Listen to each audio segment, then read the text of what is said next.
Tak terbayang rintihan tangismu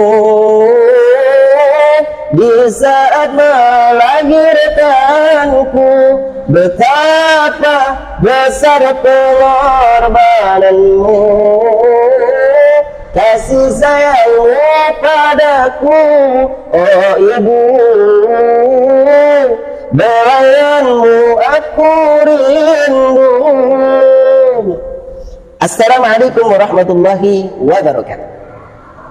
Ikhwafillah, alhamdulillah, pada kesempatan kali ini kita akan berbicara masalah tema tentang ibu.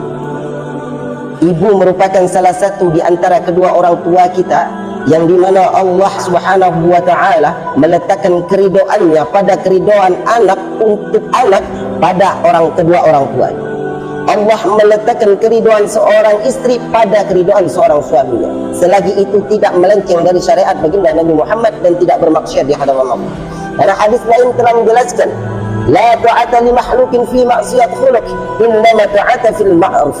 Tidak ada ketaatan pada makhluk dalam bermaksiat kepada Allah Subhanahu wa ta'ala. Jadi di dalam Islam, ridha Allah, ridha Allah fi ridhal walidain, wa sakhatullah fi sakhatil walidain.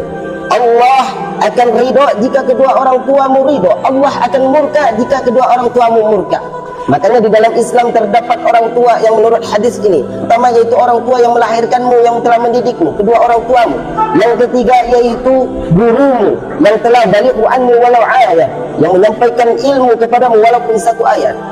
Yang ketiga mertuamu bagi yang punya mertua. Nah, Allah meletakkan keridoannya pada keridoan kedua orang tuanya, dan Allah meletakkan keridoan seorang istri pada keridoan suaminya, selagi tidak melenceng dari syariat baginda Nabi Muhammad SAW.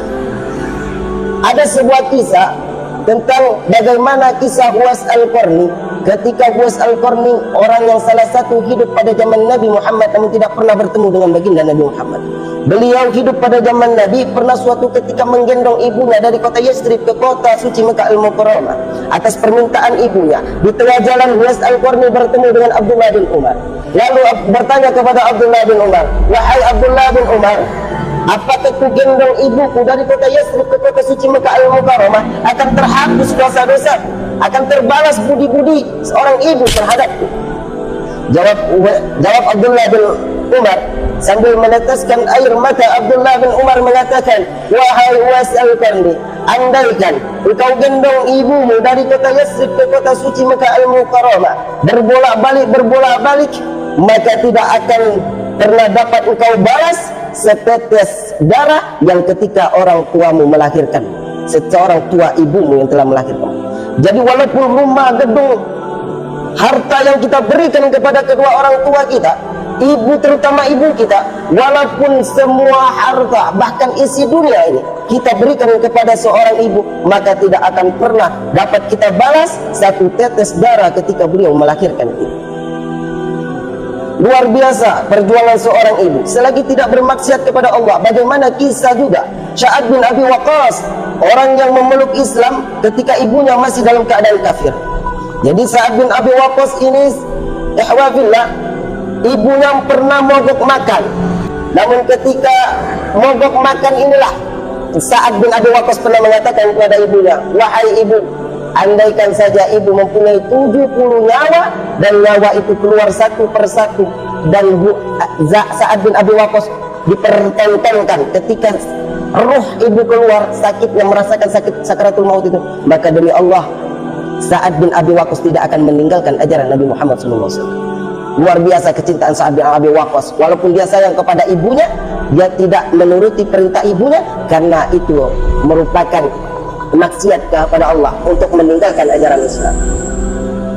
Kita kuatkan akidah kita, kita tanamkan keimanan kita, kita tingkatkan ketakwaan amalia kita. Untuk apa? Untuk meningkatkan keimanan kita kepada Allah Subhanahu wa taala. Yahidu bitta'an wa yanku bimaksiyat.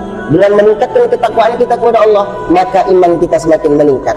Dengan kita banyak bermaksiat di hadapan Allah, maka iman kita akan turun. Dengan cara menjaga iman itu dengan meningkatkan ketakwaan amalia kita, sedekah kita, zakat kita, sholat kita, tahajud kita, duha kita. Maka amalia ini harus kita tingkatkan. Sekian dari saya akhiri. Syukur wa nafsi wa nasrul minallah wa fathul qarib. Wassalamualaikum warahmatullahi wabarakatuh.